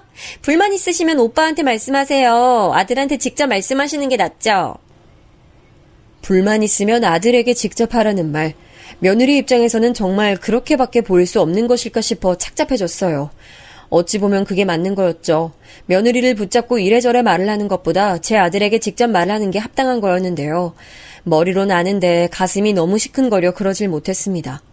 태어난 손녀 너무 예쁘고 귀여웠지만 마냥 감격스럽지만은 못했던 게 아들이 이제 자기 엄마보다 자기 자식에게만 몰두할 거라는 게 느껴졌거든요. 완전히 뒷방 신세가 돼버린 기분이었어요. 아들이 결혼해서 저한테 이렇게나 무미건조하게 나왔는데 그럼 딸은 어땠냐고요? 결혼은 아들보다도 딸이 먼저 했습니다. 8살 많은 상대를 만나고 있었으니 딸은 결혼을 좀 일찍 생각하게 되었던 것이었죠. 저는 별로 내키지 않았어요. 나이 차이도 마음에 안 들었고 사람도 별론 것 같았죠. 엄마, 8살 차이 나는 게 뭐가 대수야? 그때하고 지금하고 같니? 넌 굳이 결혼을 서두르지 않아도 되는데 요즘은 아가씨들도 결혼 일찍 안 하는 경우 많던데 네가 갑자기 결혼을 우기니까 엄만 너무 당황스러워. 그 사람 연구원이라서 굉장히 지적이고 박학다식하고 같이 있으면 배울 점도 많아요. 난 그 사람하고 꼭 결혼해야겠어. 나 진지하고 그 어느 때보다 진심이에요. 아이, 너는 공부도 잘하고 여러모로 똑똑하면서 그렇게나 책을 들여다보면서 굳이 또 배울 점 많은 사람하고 결혼까지 하겠다고? 아이고, 두야. 엄만 무식하니까 내 심정 이해 못하는 거예요. 살면서 언제 공부, 연구 이런 것들 몰두해서 해본 적이 있어야 말이지. 무식? 너 어떻게 엄마한테 그런 말을 할 수가 있어? 내가 너를 어떻게 키웠는데 너는 그걸 뻔히 알면서도 말을 그런 식으로 해? 순간적으로 말이 나가버렸어요. 죄송해요. 근데 저 그 사람하고 어찌됐든 결혼은 해야겠으니까 무조건 허락해주세요. 나 아직 수중에 모은 돈도 없는데 엄마가 내 결혼 안 시켜주면 난 어떡해요? 그러니까 엄마가 나서줘야죠. 난 어차피 교수 인생 탄탄대로 걸을 사람이고 두고두고 엄마한테 효도하면서 갚을 거니까 지금 엄마한테 당당하게 요구할 자격 있다고 생각해요. 맹랑한 며느리가 있기 이전에 위풍당당한 제 딸이 있었습니다. 제가 이때도 생각했었죠. 너무 딸을 되바라지게 키웠나 싶은 생각이요. 저희 딸은 자기 오빠보다 공부에 늦게 취미를 붙였는데 대학 입시까지 기간이 촉박했어서 그랬는지 무척 예민한 학창시절을 보냈습니다. 저는 하루 종일 일하고 와서 피곤한 상태에서도 딸의 비위를 맞추느라 고생이 이만저만이 아니었죠. 딸은 다혈질이 대단했어서 뭔가 잘 안 풀리면 공부를 하다 말고 소리 지르고 물건 집어 던지고 홧김에 문제집 다 찢어버리고 난리도 아니었어요. 제가 그걸 모두 묵묵히 뒷감당해줬네요. 딸이 공부 욕심 많고 학구열 넘치고 확실한 목표가 있다는 걸 안 이상 저는 그 도달을 위해 모든 걸 해줄 수 있는 엄마였으니까요. 그리고 저는 딸의 고집 앞에서 한 번 더 묵묵해졌습니다. 결혼을 시켜줬어요. 그 결혼은 딱 2년 유지했다가 이혼했습니다. 나보다 8살이나 많은 늑다리 주제에 집안일도 전혀 안 하고 거기다가 바람기는 왜 그렇게 넘친 건지 생각할수록 열받아. 왜 내 인생에 이딴 추잡스러운 이혼이라는 오점이 남아야 하는 거야? 엄마는 이딴 거지 같은 결혼 안 말리고 뭐 했어요? 딸 인생에 오점이 남을 때까지 뭐 했냐고! 난 분명히 너 말렸었는데 네가 듣는 신용도 안 했잖아. 그래서 난 내가 아끼고 먹는 거 줄여가며 혹시나라는 거 대비해 모아뒀던 비상금까지 털어가면서 너 결혼시켜줬는데 난 너 위해서 그렇게까지 했는데 이제 와서 나를 탓해? 짜증나. 엄마가 비상금만 안 털었어도 어쩌면 내가 이딴 결혼 안 했을 수도 있는 거였잖아. 하여간 엄마는 내 인생에 도움이 안 돼요, 도움이. 딸의 신경질 앞에 제 가슴이 문드러졌죠. 자식 이기는 부모 없다는 말, 그거 누가 만들었는지 모르겠는데 부모가 만든 건 확실합니다. 원망을 들어서 화가 나는 것보다 딸이 얼마나 속상하고 분에 차면 저럴까 싶은 생각이 먼저 들더군요. 그로부터 1년 후 딸은 평범하게 회사 다니는 사위하고 재혼을 했습니다. 딸보다 3살 많은 사위, 너무 숫기가 없어 보이는 게 좀 그랬지만 불과 불 조합보단 불과 물이 낫겠다 싶었네요. 눈치로 살펴보자니 왠지 딸도 자기가 꽉 잡고 사는 결혼 생활을 원하는 듯 싶었고요. 딸은 목표로 하던 교수가 됐는데 지방에 가서 살았습니다.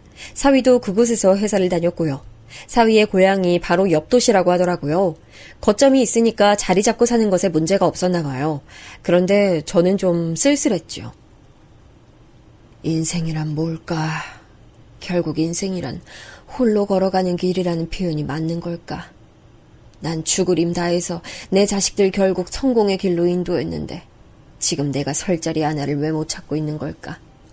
나한테 뭐가 남았는지 참 씁쓸하네. 자식들만 보느라 재우는 생각도 안 하고 살았는데 정말 내 인생은 외롭네. 정말 슬펐던 건 그런 외로움이 습관으로 굳어져 갔다는 사실입니다. 자식들로부터 아주 드문드문 오는 연락, 형식적으로 한 번씩 받아보는 손주들 사진, 그런 것으로도 충분히 만족하면서 변방의 일상을 보내는 것이 시간이 지나면서 익숙해져 버린 것이었죠. 아니, 익숙해졌다기보단 순응할 수밖에 없었다는 표현이 맞을 것 같네요.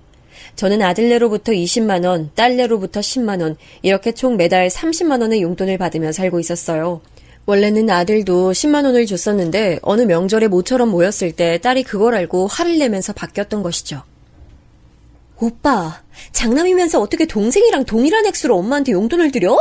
의사 직업 달고 산다고 어깨에 힘주고 근엄한 척은 있는 대로 다 하면서 나랑 똑같이 10만 원? 해도 너무하네. 나한텐 분명히 너보다 내가 엄마한테 많이 드린다는 식으로 말했었잖아. 아이, 쓸데없이 용돈 얘기가 나오는 바람에 이렇게 밝혀주네. 그래, 알았어. 앞으로는 내가 20씩 드릴게. 너보다 내가 돈을 더 많이 쓰겠다고. 그럼 되지? 엄마도 그럼 만족하시는 거죠? 저는 가만히 있었는데 남매끼리 언성을 높인 것에 그저 어안이 벙벙했고 괜히 제가 원인을 제공한 것 같아서 마음이 불편했어요. 저를 보는 며느리의 눈초리가 굉장히 떨떠름하니 좋아 보이지도 않았고요. 아무튼 저는 30만 원을 받으며 살게 됐는데 하루는 이웃집에 새로 이사온 아주머니하고 함께 차를 마실 일이 있었어요. 나이 먹은 여자들끼리 할 얘기가 뭐 있겠나요? 자식들 얘기가 안 나올 수 없었죠. 이웃 아주머니가 저한테 먼저 이런 소리를 하더군요. 근데 언닌 왜 그렇게 검소하게 살아요? 집에 살림 놓고 사시는 거 보니까 너무 검소하고 정갈하시더라. 아이, 자식들이 뭐 사회생활 그렇게나 잘한다고 소문이 자자해서 나도 그렇게 알고 있는데 뭐 전문직이라고 했던가? 검소할 것까진 없고 그냥 맨날 사는 수준대로 사는 것뿐이지. 우리 아들이 의사고 딸은 교수고 뭐 그렇긴 해요. 늘상 애들이 바쁘죠. 자기 일도 바쁘고 가정도 돌봐야 되고 어린 손주들이 다 똘망하고 총기가 넘쳐서 벌써부터 공부시키려면 여간 신경 쓰이는 것들이 많은 게 아닌가 보더라고. 어머나, 그랬구나. 아이, 맞다, 맞아. 의사에다가 교수라고 나도 얼핏 들었던 것 같네. 야, 대단하시네. 어쩜 그렇게 혼자서 자식들을 잘 키우셨어? 난 애들이 셋인데 큰애가 제일 자리를 잘 잡아서 지금 대기업 다니거든요. 그래서 나도 나름 자식 농사 꽤 잘 지었다고 생각했는데 근데 언니 앞에서 내가 뼈도 못 추리겠네. 아이, 대체 비결이 뭐예요? 역시 언니도 머리가 똑똑하시고 현명하셨으니 그랬겠죠? 전혀 아니에요. 난 공부머리를 애초에 물려받은 적도 없고 집안 환경도 그저 그랬어요. 애들 아빠 하늘나라 가고 얼마 안 지나서 시댁이고 친정이고 상황이 다 어려워졌었거든요. 도움받을 데도 없었고 심적으로 의지할 사람도 없었고 그저 애들만 바라보면서 하루 24시간이 짧도록 죽어랍시고 일만 했네요. 그냥 그런 세월이었어요. 재미없죠? 내가 너무 괜한 소리를 했나 싶네. 아이고, 아니에요. 그런 과정 다 지나오셨으니 이제는 발 뻗고 주무시는 거 맞죠? 자식들이 자기들 위해서 그간 고생해온 엄마한테 효도하겠다고 둘이 난리도 아니겠네. 아니, 나 같은 경우는 큰애가 50, 둘째, 셋째가 20씩 해서 매달 90씩 부모님 용돈이랍시고 막 보내주는데 아예 액수를 떠나서 그 마음이 기특하고 고맙더라고요. 이런 거 물어보면 좀 그런데 언니는 한 명당 100씩은 보내주겠네. 든든하시겠어요? 순간 제 가슴이 싸하게 식더라고요. 액수를 떠나서 뭔가 마음속에서 울컥하고 올라오는 게 있었습니다. 그것은 지난 나날 속에서 저를 향해 보여준 제 자식들의 무신경함, 저의 수고나 공로를 인정하지 않으려는 그 태도, 이런 것들을 느껴왔던 것이 존재하였기에 그것이 제 속을 건드린 듯 싶었습니다. 나이가 들어서 감정의 주체도 안 되는지 갑자기 울컥해서 그 순간 솔직한 심정으로는 댁이 나보다 용돈을 3배로 더 받으시네요.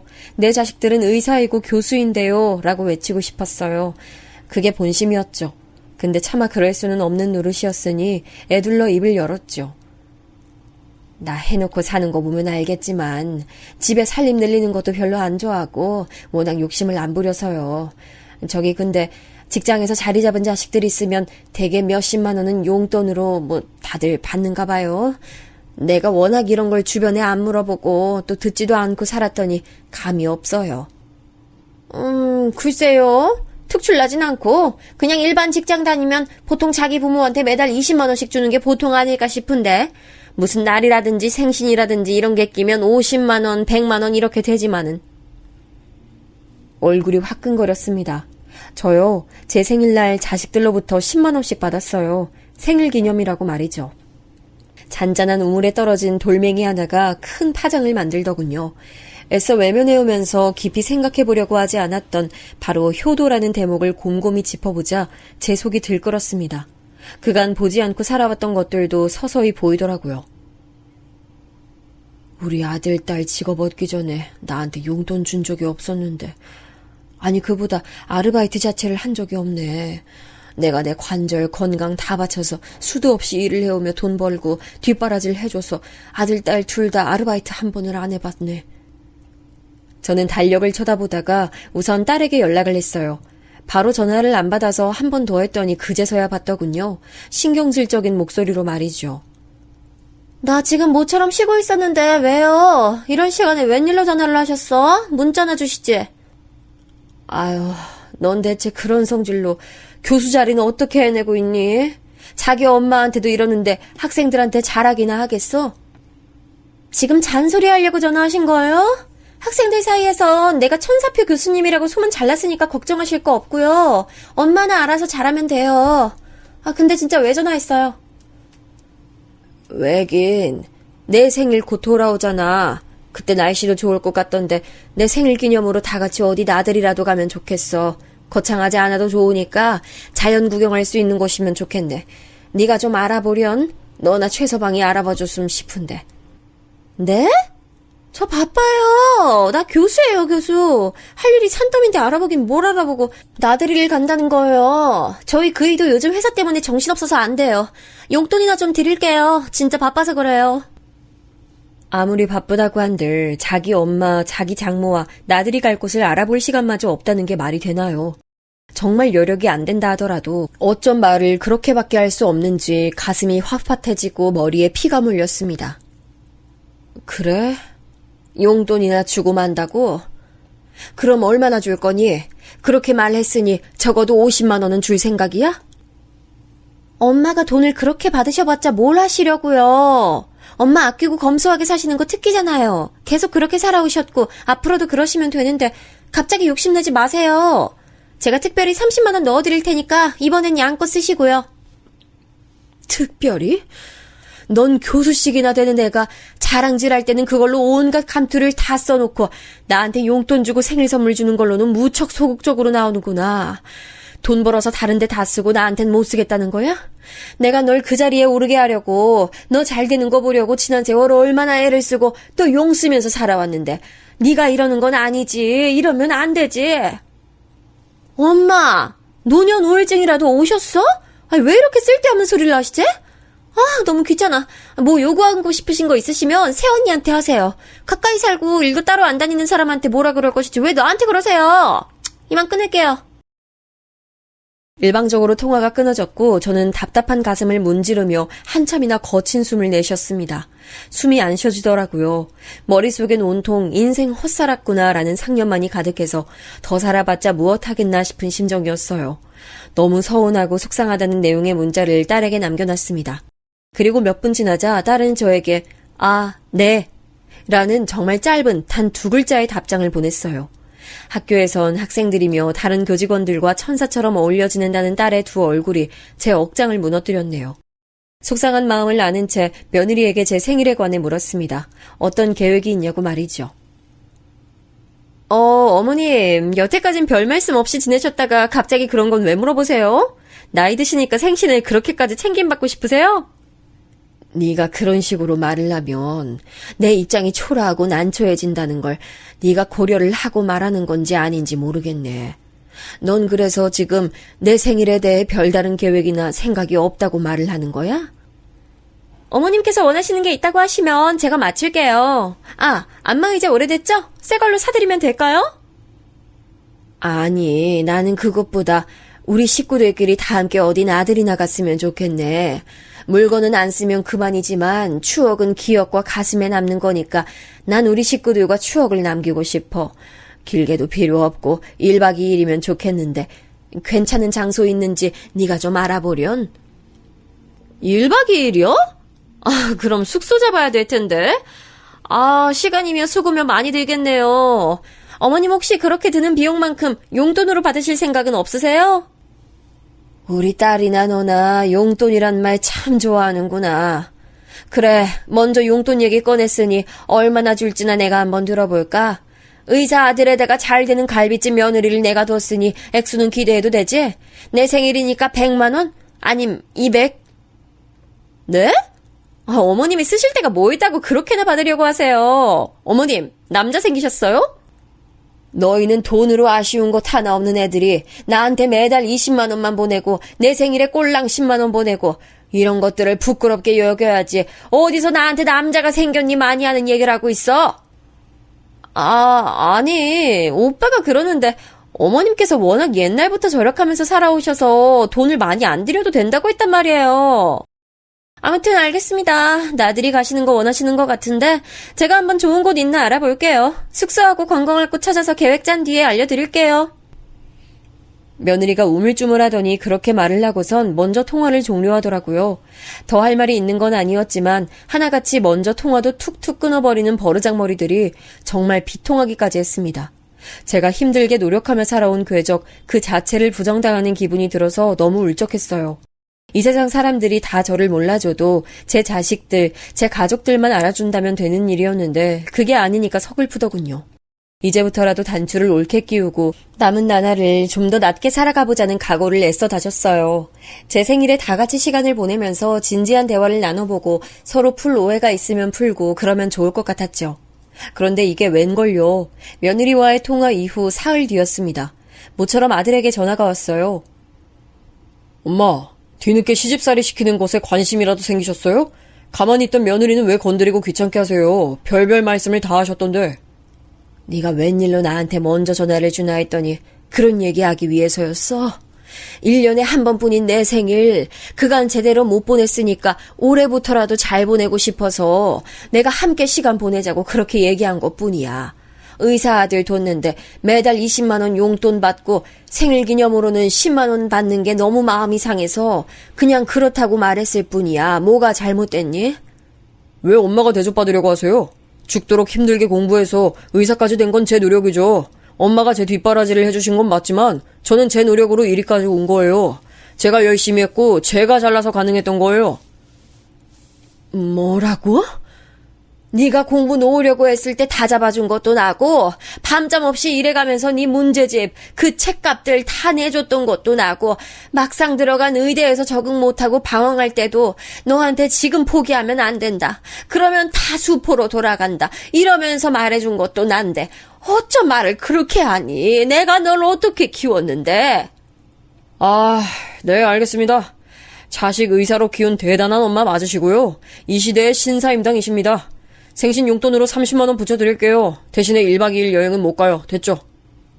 됐냐고? 넌 정말 나를 조금도 존경하지 않는구나. 이게 너의 그리고 네 동생의 본심이구나. 나 혼자만 애를 썼던 거였어. 진짜 너무 귀찮게 하시네. 그래서 뭘 어쩌라고요. 30만 원도 드리지 말라고요? 그런 걸 원하신다면 안 드릴게요. 잘 됐네요. 아들은 짜증이 치민 목소리로 외치곤 먼저 통화를 끊었습니다. 저는 바닥에 주저앉아서 한참을 흐느꼈어요. 정말 미칠 것 같더라고요. 지난 세월이 다 스쳐가면서 결국 저라는 존재는 무엇이었나 싶고 일찍 하늘나라로 떠나버린 남편이 원망스럽고 그렇게 울다가 아들에게 제 심경을 전하고 싶어서 전화를 걸었는데 안 받더군요. 며느리도 안 받았어요. 딸도 사위도 아무도 제 전화를 안 받았습니다. 점점 머릿속이 차분해졌죠. 그만 울고 현실을 직시하면서 이제는 제 마음의 소리를 따라 선택을 내려야 했습니다. 지금까지 이날 이때까지는 저라는 존재를 뒤로 지워버린 채 살았으나 제가 전면에 나서서 제 존재감을 드러내고 싶다는 생각이 들었어요. 제가 자식들을 성공의 길로 이끄느라고 혈안이 되어 그 외의 부분들을 놓치고 교육을 시키지 못했으니 제가 바로잡아 놓아야 할 때 같았죠. 저 비록 많이 배우지 못했고 늘 억척스럽게 살아온 인물이었지만 안 해본 일이 없어서 기본적으로 머리가 꽤 돌아가는 편이었거든요. 흐름이 뭔진 적어도 알고 있었죠. 여기서 안 멈추면 난 내 자식들과 완전히 척을 지는 거다. 그러니 이건 가히 미친 복수라고 부를 만하지. 그럼에도 난 멈출 수가 없구나. 차라리 시원하게 저질러버리고 세상 뜨는 게 낫지. 이대로는 못 살아. 저 대신 컴퓨터를 만져줄 사람부터 구했어요. 수중에 돈이 있었기에 가능한 일이었습니다. 저는 혹여나 자식들의 인생이 풍파를 만나 쓰러질까봐 적은 금액이라도 늘 저축하며 살았거든요. 제가 갑작스레 세상을 떠나게 되면 조금이나마 재산을 더 물려주고 싶다는 바람도 있었고요. 근데 그 돈을 이렇게 쓰게 될 줄은 상상도 못했습니다. 아들이 근무하고 있는 병원의 인터넷 홈페이지, 그리고 그 병원이 자리하고 있는 동네의 거주민들이 모여서 활동하는 인터넷 홈페이지에 아들의 이야기를 올렸습니다. 그의 모친이 뼈와 살을 깎는 희생으로 자기를 의사로 만들어줬지만 20만 원의 용돈을 보내주는 게 전부며 모친을 철저히 방치해왔다는 내용이었죠. 아들의 이름 석자를 적진 않았지만 금세 특정이 돼서 소문이 쫙 퍼졌고 노년의 안과 질환 환자가 대부분이었던 그 병원이었기에 환자들이 엄청 아우성을 쳤습니다. 인면수심 폐류나가 진료를 보다니 이런 곳에서 어떻게 치료를 받고 또 어떻게 우리 부모님을 믿고 보내드릴 수가 있겠어요? 늙고 나이 든 환자를 경시할지 어떨지 모르는 일 아니에요? 이건 도의적으로 안 될 일이고 완전히 동네 망신입니다, 망신. 그따위 의사 자격도 없는 놈은 이 동네 격을 떨어뜨리는 거라고요. 들끓는 비난으로 혼비백산이 된 아들에게서 연락이 왔죠. 이렇게 다급히 연락을 주는 아들의 모습, 이렇게 처음 보게 되다니 입맛이 씁쓸했습니다. 그거 엄마가 올리신 거예요? 언제 그렇게 인터넷은 배우셨어요? 아니 그보다 여기가 얼마나 동네 바닥 의지하면서 장사하는 병원인 줄 몰라서 그러신 거예요? 제 입장이 얼마나 난처한지 아세요? 원장님이 그러시더라고요. 차라리 범죄를 저질렀으면 나은데 이런 구설수로 엮여버리면 구제가 어렵다고요. 동네 사람들이 욕하고 난리 나는데 엄마 이거 어떻게 수습하실 거예요? 내가 왜 수습을 하니? 그리고 난 인터넷에 글 올릴 줄 몰라. 지인들한테 내 이야기를 떠들었는데 그중에서 누가 내 억울함 풀기 위해 그렇게 올려줬나 봐. 내용에 거짓은 없을 거고 사람들 반응 보면서 넌 부끄러움도 안 느껴지든? 아들은 말문이 막혔는지 대답을 하지 못했고 저는 처음으로 아들의 전화를 먼저 끊었습니다. 그리고 번호를 차단했어요. 그때 며느리도 난리통을 겪고 있었죠. 그야말로 동네 단골 장사가 절반 이상인 게 며느리 집안이 운영하는 식당이었거든요. 그 동네 거주민들이 활동하는 인터넷 홈페이지에도 아들 며느리 이야기가 올라갔고 소문이 여기선 더 빠르게 퍼진 모양이었습니다. 어머님, 이러지 마세요. 저희 건물주 사장님이 안 그래도 자기 형제가 자기 부모한테 하도 불효하고 산 것 때문에 이런 문제 굉장히 예민하시단 말이에요. 저희가 가족이 하는 식당이라고 해서 더욱 좋은 마음으로 월세도 거의 안 올리시고 지금까지 두셨는데 갑자기 태도 바꿔서 나가라고 하시는 중이에요. 어머님 살려주세요. 내가 어떻게 살려주니? 난 영문도 모르겠고 살려줄 돈도 능력도 없어. 돈 있는 너희 집안 그리고 능력 있는 네 남편 이렇게 의지하면서 이겨나가길 바란다. 난 먼저 끊으마. 며느리가 당황해서 어쩔 줄 몰라 하는 사이 제가 먼저 전화를 끊었지요. 마찬가지로 번호를 차단했고요. 딸이 몸담고 있는 대학교의 홈페이지에 어떤 내용이 올라갔는진 예상이 가시죠? 천사표 교수의 추악한 두 얼굴은 그렇게 알려졌습니다. 마침 그 대학교의 높으신 분들이 모두 요양원 같은 노인시설에 봉사를 다니며 기부도 하면서 그런 걸로 좋은 이미지를 만들어 오셨더라고요. 딸에게 그런 구설수가 터지자 즉각 쳐내려는 움직임부터 보였다고 하더군요. 엄마, 자식 인생 망치려고 작정하셨어요? 우리 학교 분위기가 하필 그런 쪽으로는 되게 보수적이고 안 좋단 말이야. 이제 어차피 내 수업은 아무도 신청 안 할 거라면서 벌써부터 윗선에서 나를 쫓아내려고 압박 중인데 엄마가 어떻게 좀 해봐요. 난 네가 무슨 말을 하는지 모르겠네. 내 자식들과는 다르게 원체 무식한 엄마가 나라서 어떻게 해야 할지 해결 방안도 모르겠으니 이만 전화 끊어야겠다. 딸이 몹시 당황해서는 한숨만 내쉬고 있는 와중에 제가 전화를 끊었습니다. 후련한데 눈물이 나더라고요. 얼마 후 문자 한 통을 받았는데 사위로부터였어요. 지금까지 드센 딸을 참아주고 사느라 힘들었는데 이런 일이 터진 김에 이혼하려고 한다는 짧은 내용이었죠. 제가 모든 것을 정말 다 뒤집어 놓은 모양새가 됐는데 정말 어떻게 해야 할지 모르겠네요. 저는 어떻게 갈피를 잡고 살아야 할까요? 계속 살아나가는 게 맞기나 할까요?